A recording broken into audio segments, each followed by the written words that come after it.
असम के Jorhat air force station से एक बड़ी खबर सामने आई है। भारतीय वायुसेना का AN-32 ट्रांसपोर्ट विमान लैंडिंग के दौरान हादसे का शिकार हो गया। विमान के उतरते ही अचानक उसमें आग लग गई, जिससे एयरबेस पर हड़कंप मच गया। चश्मदीदों के मुताबिक आग इतनी तेजी से फैली कि विमान को भारी नुकसान पहुंचा और वो दो हिस्सों में टूट गया। हादसे की सूचना मिलते ही एयरबेस पर मौजूद फायर ब्रिगेड और रेस्क्यू टीम तुरंत मौके पर पहुंच गई। काफी मशक्कत के बाद आग पर काबू पाने की कोशिश शुरू हुई। भारतीय वायुसेना ने भी इस हादसे की पुष्टि की है। वायुसेना के अनुसार AN-32 विमान जोरहट में लैंडिंग के वक्त दुर्घटनाग्रस्त हुआ। फिलहाल हादसा आखिर कैसे हुआ, इसकी सही वजह अभी भी सामने नहीं आई है। इस घटना की जांच के लिए वायुसेना ने कोर्ट ऑफ इंक्वायरी के आदेश दिए हैं। जांच टीम ये पता लगाएगी कि दुर्घटना तकनीकी खराबी की वजह से हुई या इसके पीछे कोई और कारण था। इस दर्दनाक हादसे में वायुसेना के 5 बहादुर जवानों ने देश की सेवा में अपना सर्वोच्च बलिदान दिया है। हालांकि राहत की बात यह है कि विमान के को पायलट इस हादसे में सुरक्षित बच गए हैं, जिन्हें गंभीर चोटें आई हैं। अस्पताल में उनका इलाज जारी है।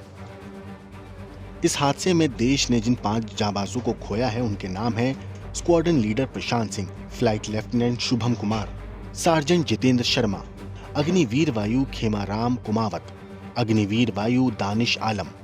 भारतीय वायुसेना ने अपने आधिकारिक बयान में कहा है कि भारतीय वायुसेना इन जाबाजों के परिवारों के प्रति अपनी गहरी संवेदना व्यक्त करती है। दुख की इस घड़ी में पूरी वायुसेना शहीदों के परिवारों के साथ मजबूती से खड़ी है। मगर दोस्तों, अगर बात करें AN-32 विमान की, तो ये भारतीय वायुसेना के सबसे भरोसेमंद ट्रांसपोर्ट विमानों में से एक माना जाता है। इसका इस्तेमाल जवानों, सैन्य सामान, हथियारों और राहत सामग्री को एक जगह से दूसरी जगह पहुंचाने के लिए किया जाता है। AN-32 की सबसे बड़ी खासियत ये है कि ये कठिन मौसम में और ऊंचे पहाड़ी इलाकों में भी आसानी से उड़ान भर सकता है। इसी वजह से लद्दाख हो या पूर्वोत्तर राज्यों और सीमा से जुड़े संवेदनशील इलाके हों, उनमें इसकी अहम भूमिका रहती है। फिलहाल वायुसेना ने कहा है कि हादसे से जुड़ी पूरी जानकारी जांच पूरी होने के बाद ही सामने आएगी। तब तक किसी भी निष्कर्ष पर पहुंचने से बचने और आधिकारिक जानकारी का इंतजार करने की अपील की गई है। आपको बता दूं, हादसे की गंभीरता को देखते हुए भारतीय वायुसेना के शीर्ष अधिकारियों ने इस बात की उच्च स्तरीय जांच शुरू कर दी है कि आखिर ये दुर्घटना कैसे हुई। जोरहट एयरबेस के पास हुए इस क्रैश के पीछे क्या कारण थे और क्या कोई तकनीकी खराबी थी, इंजन फेलियर हुआ था या मौसम की खराबी की वजह से ये हादसा हुआ। इन सभी पहलुओं की बारीकी से जाँच करने के लिए कोर्ट ऑफ इंक्वायरी गठित कर दी गई है।